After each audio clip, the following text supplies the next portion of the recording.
Ilhas Canárias, um paraíso que esconde uma história épica. No arquipélago das Canárias se encontram 7 grandes ilhas e outras menores. As maiores são Gran Canária, Tenerife, Fuerteventura, Lanzarote, Palma, Gomeira e Hierro. Entre as várias ilhotas, destacam-se Alegrança, Graciosa, Montanha, Clara, Roque do Leste, Roque do Oeste e a Ilha dos Lobos. Essas ilhas estão situadas na costa oeste de Marrocos, no Atlântico. Suas paisagens são secas, com rochas vulcânicas. O clima é quase sempre primaveril, subtropical perfeito, justificando a fama de Ilhas da Felicidade. Há belas praias com areias brancas, outras rochosas e até picos nevados como o Teide. Os gregos e os romanos diziam que essas ilhas estavam no jardim de Hespérides, de Atlântida, e seus habitantes, os Banches, eram sobreviventes do continente perdido, por serem altos, fortes e caucasianos. Nas 2 primeiras ilhas colonizadas por Jean de Bittencourt IV, Lanzarote e Fuerteventura, o clima é mais seco que em La Palma, Tenerife e Gran Canária. O sol predomina o ano inteiro, mas eventualmente ocorrem tempestades tropicais. Os normandos chegaram primeiro em Lanzarote, em 1402, por ser a ilha mais ao norte do arquipélago, a cerca de 1000 quilômetros da costa da Espanha, situando-se como ponto de apoio para as navegações entre Europa, África e América. Hoje sua capital é Arrecife, vizinha de Teguise, primeira capital nomeada em homenagem a Maria Teguise, princesa nativa e esposa de Maciot de Bittencourt, sobrinho de Jean IV, a quem coube continuar a missão de colonizar o arquipélago, governando-o por 45 anos. O turismo é sua principal atividade econômica. A ilha hoje conta com parques como Timanfaya, com sua incrível paisagem lunar desenhada por anos de erupções vulcânicas, ou o Parque dos Remeus, ou a Gruta dos Naturistas. Por sua paisagem única, foi declarada reserva da biosfera. Seus habitantes cuidam de seu ambiente conscientes de que ele é o seu tesouro, pois o turismo é a fonte de 80% de seu faturamento. Próxima a Lanzarote está Fuerteventura, um pouco mais ao sul. Tem cerca de 1.700 km², sendo uma das maiores em extensão do arquipélago. Conta com vestígios de grandes erupções vulcânicas e é bastante árida. Hoje tem 6 municípios: Puerto del Rosario, capital; Betancúria, situada no Maciço Central e capital nos tempos da colonização. Hoje Betancúria é menos povoada dos municípios, não contando com muito mais que 1000 habitantes. Outros municípios são Antígua, La Oliva, Pájara, Tuinerre. Fuerteventura é relativamente plana. Seu maior pico, no sul da ilha, atinge apenas 800 metros de altura. No noroeste do arquipélago encontra-se La Palma, uma pequena ilha com 90.000 habitantes. É a ilha com maior incidência de chuva e uma das mais montanhosas do mundo, com seu pico mais elevado atingindo 2.428 metros de altitude, chamado de Roque de los Muchachos. Esta ilha possui vasta vegetação que lhe dá cores vibrantes. Por conta disso, é conhecida como Ilha Bonita ou Ilha Verde. A ilha de Tenerife é a mais extensa do arquipélago, com mais de 2.000 km². É nela que se encontra o Teide, o mais alto pico da Espanha, com seus majestosos 3.718 metros de altitude, que ultrapassa o Mulhacén, na região de Granada. Imagine uma ilha onde, em poucas horas, você pode atravessar 2 mundos completamente diferentes. Tenerife, com seus cerca de 900.000 habitantes, é exatamente assim. Ao sul, o calor dourado e seco. Ao norte, a brisa fresca e a vegetação exuberante que pinta a paisagem com tons intensos de verde. Um equilíbrio perfeito, onde o clima parece ter sido desenhado para o bem-estar, quase sem extremos, quase sempre ideal. Mas essa é apenas uma parte do espetáculo. A poucas milhas dali surge Gran Canária, um verdadeiro continente em miniatura. Em um único território, convivem dunas, montanhas, florestas e microclimas surpreendentes. Sua capital, Las Palmas, pulsa no nordeste da ilha, conectando tradição e modernidade num cenário de rara diversidade natural. E então, para aqueles que buscam algo mais exclusivo, La Gomera aparece como um segredo bem guardado do Atlântico. Longe do turismo de massa, a ilha preserva sua essência. Florestas densas, trilhas envoltas em névoa, praias de areia negra e um ecossistema quase intocado. Um verdadeiro refúgio para quem deseja se perder e se encontrar na natureza. Mais a oeste, onde o olhar se perde no horizonte, está El Hierro, outrora considerado o fim do mundo. Selvagem, dramática e profundamente autêntica, a ilha combina falésias imponentes formações vulcânicas e piscinas naturais esculpidas pelo tempo. Hoje, grande parte de seu território é protegido, como se a própria natureza exigisse ser contemplada em silêncio. E é justamente essa diversidade que torna o arquipélago único. Das paisagens lunares de Timanfaya, em Lanzarote, as neves que coroam o Teide, em Tenerife, das florestas encantadas de La Gomera, a impressionante caldeira de Taburiente, em La Palma, as Ilhas Canárias são mais do que um destino. São uma experiência que atravessa climas, paisagens e emoções, tudo em um único lugar. Guanches, o povo misterioso das Ilhas Perdidas.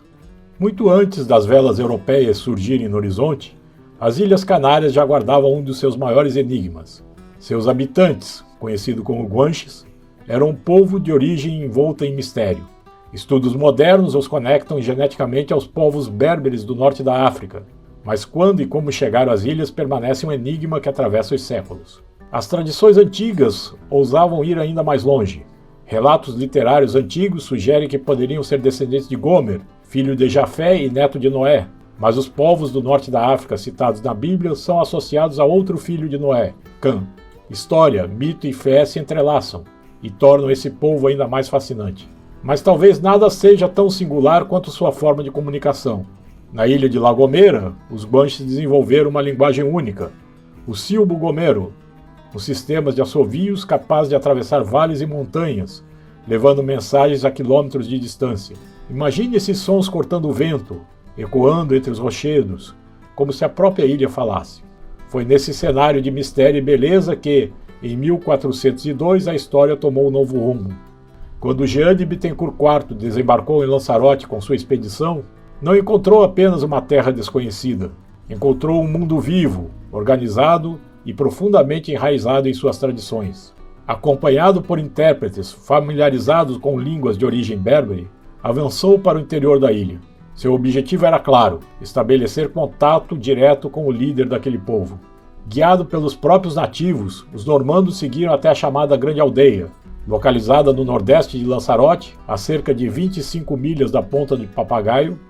A aldeia se erguia em um cenário estratégico e impressionante. Próximo dali, o Monte Guanapai, um vulcão extinto, dominava a paisagem, silencioso, mas imponente, como um guardião ancestral. Mas o verdadeiro segredo da região estava escondido sob a terra. Nas redondezas existiam cavernas utilizadas como refúgio contra ataque de piratas, verdadeiros labirintos naturais. Entre elas, destacava-se a impressionante Cueva de los Verdes. Sua entrada era estreita, quase humilhante, obrigando qualquer viajante a rastejar para entrar. Mas, lá dentro, revelava-se um mundo inesperado. Salões vastos, esculpidos pela força da natureza como se fossem uma obra de um artista invisível. E mais surpreendente ainda, a caverna possuía uma saída secreta para o mar, uma rota de fuga silenciosa, perfeita para escapar de invasores e desaparecer no horizonte. Vou ler diretamente do livro A Saga dos Bittencourt como foi descrito o encontro de Jean de Bittencourt com o rei Guanche Guardafia, encontro que mudou a história. Ao ver o rei de Lanzarote, Jean ficou impressionado. Ele era um homem muito alto, musculoso, de ombros largos, queixo retangular, cabelos claros e longos, barba mal aparada. Vestia-se com 2 peles de ovelha, postas uma na frente e outra atrás, amarradas com linhas feitas de intestinos de animais, e tinha por calçado um pedaço de couro de cabra. Chamava-se Guardafia. Jean percebeu em seus olhos receptividade e viu que ele não lhe seria hostil, embora estivesse pronto para resistir se ameaçado. Feitas as apresentações, Bittencourt ofereceu-lhe proteção contra os ataques de piratas que os escravizavam. Além disso, afirmou que estavam ali em condições de igualdade, que não desejava submetê-los, e sim fazê-los amigos. Guardafia, que reconhecia a superioridade das armas de guerra dos normandos, eles não conheciam ferro, e simpatizara com Jean, disse-lhe que eram bem-vindos. Jean ficou tão feliz com a acolhida que, estando armado, apoiou a ponta da lança no solo e quebrou-a, dizendo: "Esta não é mais precisa para conquistar, pois precisamos apenas de amizade e de amor." Jean observava tudo.